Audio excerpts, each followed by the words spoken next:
مسنون دعاؤں کا اہتمام کرنا۔ رسول اللہ صلی اللہ علیہ وسلم نے مختلف اوقات میں جو دعائیں مانگی اور مختلف مواقع پر امت کو جو تعلیم دی ہے وہ نہایت ہی بابرکت ہیں۔ مثلا نیند سے بیدار ہو کر پڑھنے کی دعا، بیت الخلاء میں جانے سے پہلے کی دعا، وہاں سے باہر نکلنے کے بعد کی دعا، وضو کرتے وقت، مسجد میں داخل ہوتے وقت، مسجد سے نکلتے وقت، گھر میں داخل ہوتے وقت، کھانا کھانے سے پہلے اور کھانا کھانے کے بعد، اذان کے بعد، کپڑے پہنتے وقت، آئینہ دیکھتے وقت، بستر پر پہنچ کر سونے سے پہلے وغیرہ۔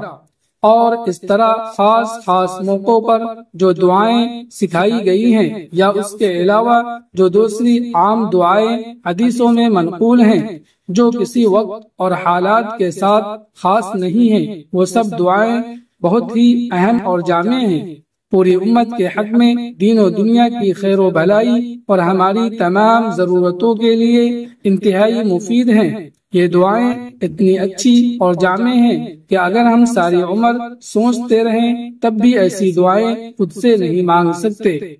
یہی تو وجہ تھی کہ صحابہ کرام رضی اللہ عنہم عربی زبان و لغت میں ماہر ہونے کے باوجود آپ صلی اللہ علیہ وسلم کے پاس آتے تھے اور دعائیں سیکھتے تھے۔ چنانچہ ایک مرتبہ حضرت ابو بکر صدیق رضی اللہ عنہ نے حضور صلی اللہ علیہ وسلم سے درخواست کی، یا رسول اللہ، مجھے دعا کے چند ایسے کلمات بتا دیجئے جن کو میں صبح و شام پڑھ لیا کروں۔ آپ صلی اللہ علیہ وسلم نے فرمایا، کہو اللہم فاطر السماوات والارض عالم الغیب والشہادہ رب کل شیء وملکہ اشہد ان لا الہ الا انت اعوذ بک من شر نفسی وشر الشیطان وشرکہ۔